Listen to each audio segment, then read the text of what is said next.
मंडप सजा था, डीजे बज रहा था। दुल्हन अपने दूल्हे का इंतजार कर रही थी, लेकिन दूल्हा उसे लेने ही नहीं पहुंचा और शाम को हैरान कर देने वाला खुलासा हुआ कि दूल्हा दूसरी दुल्हन लेकर फरार हो गया है। ये हैरान कर देने वाली खबर नूह जिले से सामने आई है। शबनम और उसके घर वाले बारात का शाम तक इंतजार करते रहे, लेकिन कोई भी उनकी चौखट पर बारात लेकर नहीं पहुंचा। दुल्हन के घर पूरी तैयारियां हो चुकी थी। दुल्हन मेहंदी लगाकर दूल्हे का इंतजार कर रही थी, लेकिन दूल्हा बारात के दिन दूसरी दुल्हन लेकर फरार हो गया।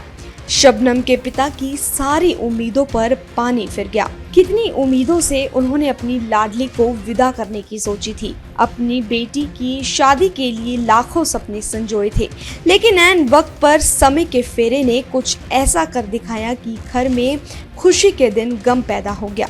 दूल्हे ने धोखा देकर दुल्हन के सपनों को ऐन वक्त पर चकनाचूर कर दिया। आइए सुनवाते हैं आपको क्या कुछ कहना है दुल्हन पक्ष के घर वालों का। पहले जब लेट हमने फोन किया तो बता रहे हैं कि अभी बुढ़िया का इंतकाल हो गया, उसको मिट्टी देने के बाद में और जब हम आएंगे यहाँ पर। अभी तक भी वो ये बका रहे हैं, मतलब ये धोखे में रख रहे हैं अभी तक भी वो लोग। अब आपको अब तो ये साफ हो चुकी है, जो बारात लेके नहीं आ रहे हैं। अब जैसे आप किसी जैसे अपने जानकार हैं जो उनसे फोन पे वहाँ पे किया कि वहाँ कोई किसी बुढ़िया का इंतकाल नहीं हुआ है, और ये सब झूठ बोल रहे हैं, वो बारात लेके नहीं आ रहे हैं।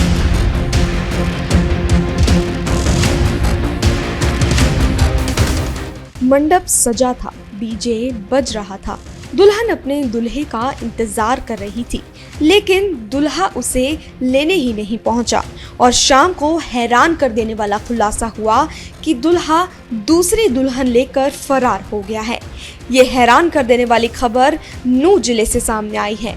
शबनम और उसके घर वाले बारात का शाम तक इंतजार करते रहे, लेकिन कोई भी उनकी चौखट पर बारात लेकर नहीं पहुंचा। दुल्हन के घर पूरी तैयारियां हो चुकी थी। दुल्हन मेहंदी लगाकर दूल्हे का इंतजार कर रही थी, लेकिन दूल्हा बारात के दिन दूसरी दुल्हन लेकर फरार हो गया। शबनम के पिता की सारी उम्मीदों पर पानी फिर गया। कितनी उम्मीदों से उन्होंने अपनी लाडली को विदा करने की सोची थी। अपनी बेटी की शादी के लिए लाखों सपने संजोए थे, लेकिन ऐन वक्त पर समय के फेरे ने कुछ ऐसा कर दिखाया कि घर में खुशी के दिन गम पैदा हो गया। दूल्हे ने धोखा देकर दुल्हन के सपनों को ऐन वक्त पर चकनाचूर कर दिया। आइए सुनवाते हैं आपको क्या कुछ कहना है दुल्हन पक्ष के घर वालों का। पहले जब लेट हमने फोन किया तो बता रहे हैं कि अभी बुढ़िया का इंतकाल हो गया, उसको मिट्टी देने के बाद में और जब हम आएंगे यहाँ पर। अभी तक भी वो ये बका रहे हैं, मतलब ये धोखे में रख रहे हैं अभी तक भी वो लोग। अब आपको अब तो ये साफ हो चुकी है, जो बारात लेके नहीं आ रहे हैं। अब जैसे आप किसी जैसे अपने जानकार हैं जो उनसे फोन पे वहाँ पे किया कि वहाँ कोई किसी बुढ़िया का इंतकाल नहीं हुआ है, और ये सब झूठ बोल रहे हैं, वो बारात लेके नहीं आ रहे हैं।